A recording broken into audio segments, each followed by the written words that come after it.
বস্তা ভরা পচা গল্প বলতে পারতাম তাহলে কিন্তু ভাইরাল হতে পারতাম।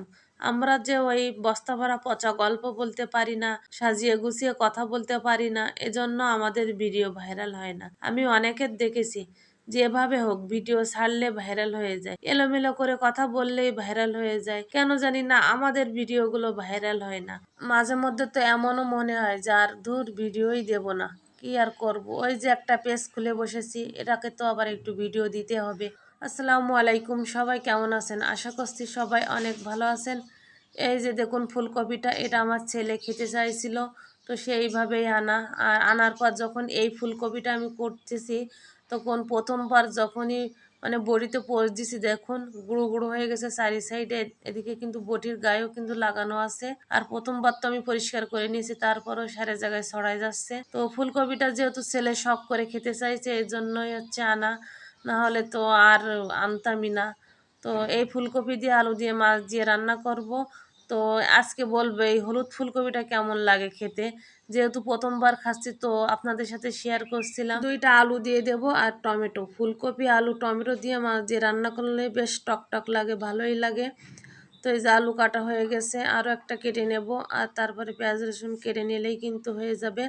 আর এদিকে আপনারা খেয়াল করেছেন ভিডিওর ভিতরে এত পরিমাণ পাখি কিচামিচি করছে, তো বেশ ভালোই লাগে, আবার মাঝে মধ্যে একটু বিরক্তই লাগে। আর সকালবেলায় তো এরা একেবারে মারামারি লাগাই দেয়, বেলকুনিতে আবার ওদের জন্য খাবারও দিয়ে দিই। আর দেখুন এদিকে এক ভয়েস দিতে দিতে আমার ব্যাটারি শেষ ফোনের, এখনই মনে হয় বন্ধ হয়ে যাবে এমন একটা অবস্থা, 10% আছে চার্জ। তো এই তো আমার সবজি কাটা শেষ হয়ে গেছে, এখন রান্না করে নেব। তো আজকে ফুলকপি আলু টমেটো এটাই রান্না করছি। আর এই ফুলকপিটা রান্না করার পরে এর স্বাদ কিন্তু একটুও চেঞ্জ হয় নাই, মানে কালারটা চেঞ্জ হয়েছে কিন্তু সেম সাদা ফুলকপির মতোই স্বাদ। আর এদিকে তো মশলা কষাতে দিয়ে দিয়েছি, আর এই ফুলকপি দিয়ে দিলাম। তো আপনারা কে কে হলুদ ফুলকপি খেয়েছেন অবশ্যই কমেন্টে জানাবেন। আর এই যে ঢাকনা দিয়ে দিয়েছি, দিয়ে এখানে মাছ ভেজে নিচ্ছি।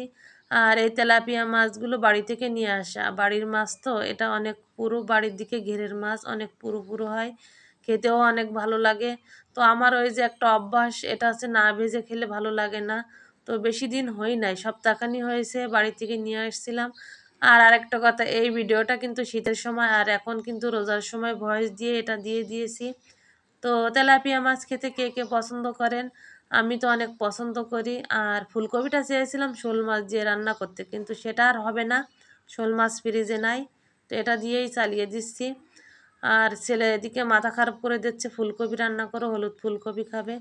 তাই তাড়াতাড়ি আর কি করব, এই তেলাপিয়া মাছ দিয়ে রান্না করে নিলাম। এই যে দেখুন, এরপর টমেটো দিয়ে আর তেলাপিয়া মাছ দিয়ে দিয়েছি, সেটা আপনাদের সাথে শেয়ার করতে মনে ছিল না।